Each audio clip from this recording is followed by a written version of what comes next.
Assalamualaikum warahmatullahi wabarakatuh. A'udzu billahi minasyaitonir rajim. Bismillahirrahmanirrahim. Alhamdulillahi rabbil alamin. Wal aqibatu lil muttaqin wala udwana illa 'alal zalimin. Asyhadu an la ilaha illallah wahdahu la syarikalah wa asyhadu anna Muhammadan abduhu wa rasuluhu la nabiyya ba'dah. Pemirsa dan pendengar yang dirahmati oleh Allah, Allah Subhanahu wa ta'ala senantiasa memerintahkan kepada kita untuk senantiasa beristighfar. Bahkan Rasulullah sallallahu alaihi wasallam dalam sehari semalam tidak pernah kurang dari 100 kali beliau istighfar. Di dalam Al-Quran ada beberapa istighfar yang menjadi amalan para rasul-rasul Allah Subhanahu wa ta'ala yang diajarkan kepada kita umat Nabi Muhammad sallallahu alaihi wasallam. Namun yang menjadi pertanyaan, apakah istighfar yang kita lakukan itu sudah memenuhi syarat sehingga istighfar kita diterima oleh Allah Subhanahu wa ta'ala? Maka ada beberapa syarat dan etika yang harus kita penuhi agar istighfar yang kita lakukan dapat diterima di sisi Allah. Yang pertama, niat yang benar dan ikhlas karena semata-mata mengharap ridha Allah Subhanahu wa ta'ala di dalam beristighfar, sebagaimana yang difirmankan oleh Allah bahwa Allah tidak akan menerima amal apapun kecuali jika dilakukan secara ikhlas untuk mengharap keridaannya. Pada Quran surat Al-Bayyinah ayat 5, A'udzu billahi minasyaitonir rajim.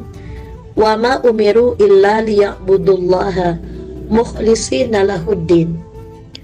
Padahal mereka tidak disuruh kecuali supaya beribadah kepada Allah dengan memurnikan ketaatan kepadanya dalam menjalankan agama yang lurus. Kemudian Rasulullah sallallahu alaihi wasallam ketika menyampaikan pidatonya waktu melepas para sahabat untuk berhijrah ke Madinah, sebagaimana hadis yang diriwayatkan oleh Bukhari dan Muslim, innamal a'malu binniyat, sesungguhnya setiap amal itu bergantung pada niat, dan seseorang itu hanya akan mendapatkan nilai balasan dari niat yang dia miliki.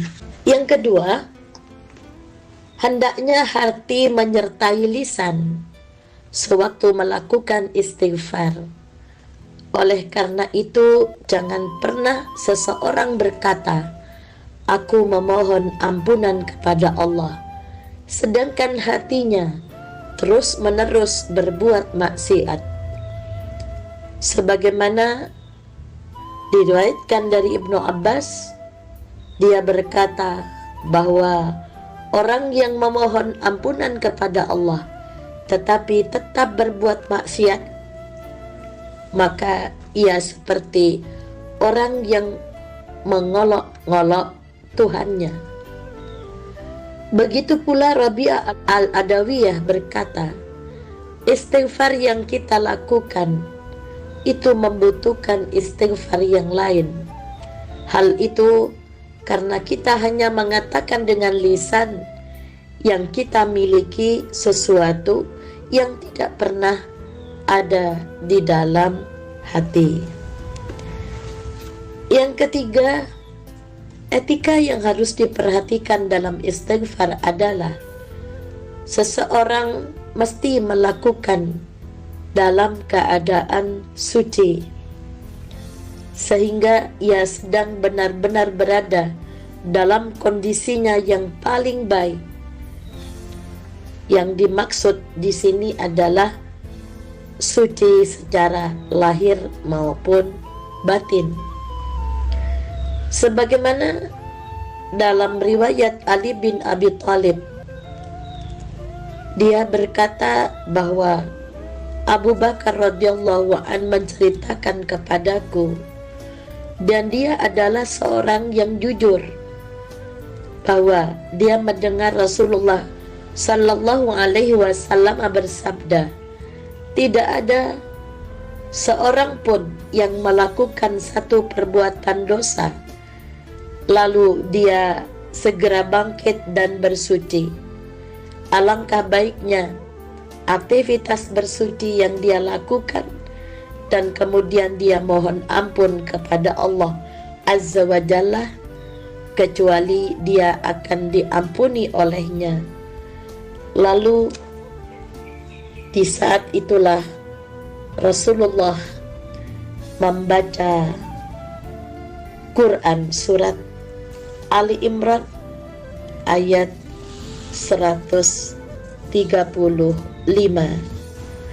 Walladzina idza fa'alu fahishatan aw dhalamu anfusahum dzakarullah fastaghfaru lidzunubihim wa may yaghfiru dzunuba illallah wa lam yusirru ala ma fa'alu wa hum ya'lamun. Dan orang-orang yang apabila mengerjakan perbuatan keji atau mendolimi diri sendiri, segera mengingat Allah, lalu memohon ampunan atas dosa-dosanya. Dan siapa lagi yang dapat mengampuni dosa-dosa selain Allah? Dan mereka tidak meneruskan perbuatan dosa itu sedang mereka mengetahui. Yang keempat, di antara etika istighfar yang harus dijalani seseorang adalah memiliki perasaan takut dan harapan sewaktu meminta ampunan kepada Allah Subhanahu wa Ta'ala. Begitu banyak ayat-ayat Allah yang menjelaskan bahwa Allah itu benar-benar mempunyai ampunan yang luas bagi manusia, sekalipun mereka pernah melakukan kezaliman.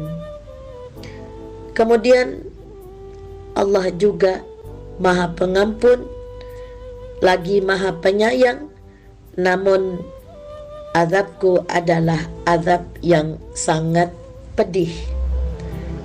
Begitulah ayat-ayat Allah yang banyak menjelaskan bahwa Allah Maha Pengampun, namun siksa Allah itu sangat pedih. Dalam sebuah hadis qudsi terkenal yang diriwayatkan oleh Imam Muslim dari Abu Dzar, Rasulullah sallallahu alaihi wasallam bahwa Allah berfirman, wahai hamba-hambaku, sesungguhnya kalian selalu berbuat dosa pada waktu malam dan siang, dan aku senantiasa mengampuni dosa-dosa seluruhnya. Karenanya mintalah ampunan kepadaku, niscaya aku akan mengampunimu. Yang kelima, dalam beristighfar, seseorang juga harus bisa memilih waktu yang utama. Misalnya pada Quran surat Ali Imran ayat 17, Az-Zariyat ayat 18, wastaghfiruna bil ashar, selalu memohon ampunan pada waktu pagi sebelum fajar. Kemudian yang keenam, seseorang juga bisa melakukan istighfar pada saat mengerjakan sholat, di saat-saat sujud. Begitu banyak doa yang diajarkan oleh Rasulullah kepada kita, seperti Allahumma gfirli dhambi kullahu dhikkahu wa jillahu wa awalahu wa akhirahu wa alaniyatahu wa sirrahu. Ada subhanakallahumma Rabbana wa bihamdika Allahumma gfirli. Yang ketujuh, etika istighfar adalah seseorang berdoa untuk dirinya dan kaum mukmin, karenanya ia termasuk ke dalam golongan orang-orang yang beriman kepada Allah. Di antaranya ada doa Nabi Nuh alaihi salam pada Quran surat Nuh ayat 28.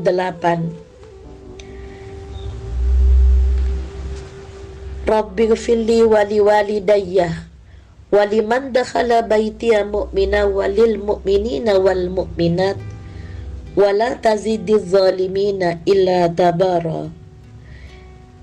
Ya Tuhanku, ampunilah aku, ibu bapakku, orang yang masuk ke rumahku dengan keadaan beriman, dan semua orang beriman, baik dari kalangan laki-laki maupun perempuan.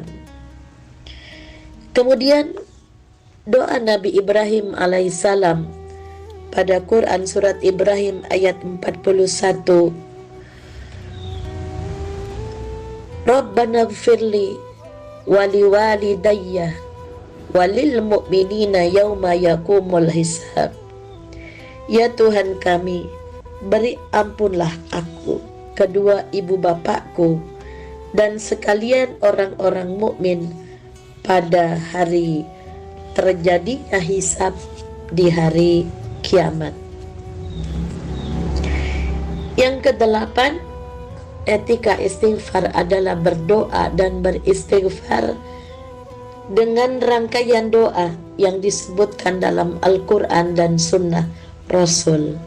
Sesungguhnya doa yang diajarkan Al-Quran dan Sunnah yang jelas, seimbang, teratur, dan memiliki pengaruh yang besar pada hati.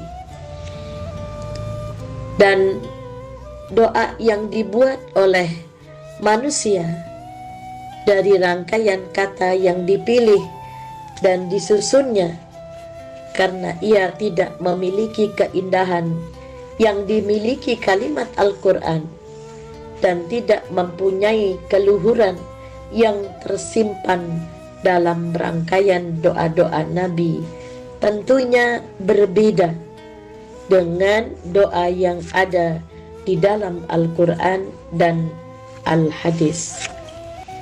Di samping itu, menggunakan rangkaian doa dan istighfar yang diambil dari Al-Quran dan Sunnah, maka kita mendapatkan dua keuntungan, dua nilai. Yang pertama, nilai berdoa dan beristighfar. Yang kedua, nilai membaca dan mengikuti, meneladani perilaku Nabi Sallallahu Alaihi Wasallam. Di antara rangkaian doa-doa yang diajarkan Al-Quran adalah doa-doa yang diamalkan oleh para nabi, seperti doa Nabi Adam alaihissalam, Rabbana dhalamna anfusana wa illam taghfir lana wa tarhamna lanakunanna minal khasirin. Quran surat Al-A'raf ayat 23. Ya Tuhan kami telah menganiaya diri kami sendiri. Jika Engkau tidak mengampuni kami dan memberi rahmat kepada kami, niscaya kami termasuk orang-orang yang merugi. Kemudian ada doa Nabi Yunus alaihissalam dengan istighfar la ilaha illa anta subhanaka inni kuntu minadh dhalimin. Tidak ada Tuhan kecuali Engkau, sesungguhnya aku mendolimi diriku sendiri. Pemirsa dan pendengar yang dirahmati oleh Allah, maka syarat dan pentingnya istighfar itu menjadi hal yang perlu kita perhatikan, karena istighfar yang masih dibarengi dengan perbuatan maksiat tentunya tidak akan ada manfaatnya. Mudah-mudahan kita senantiasa ingat kepada pesan-pesan Rasulullah dan apa yang diajarkan Allah di dalam Al-Quran untuk senantiasa memperbanyak minta ampun kepada Allah dengan mengetahui syarat-syarat diterimanya permintaan ampun kita kepada Allah Subhanahu wa ta'ala. Nasrun minallah wa fathun qarib wa basyiril mu'minin walhamdulillahi rabbil alamin. Assalamualaikum warahmatullahi wabarakatuh.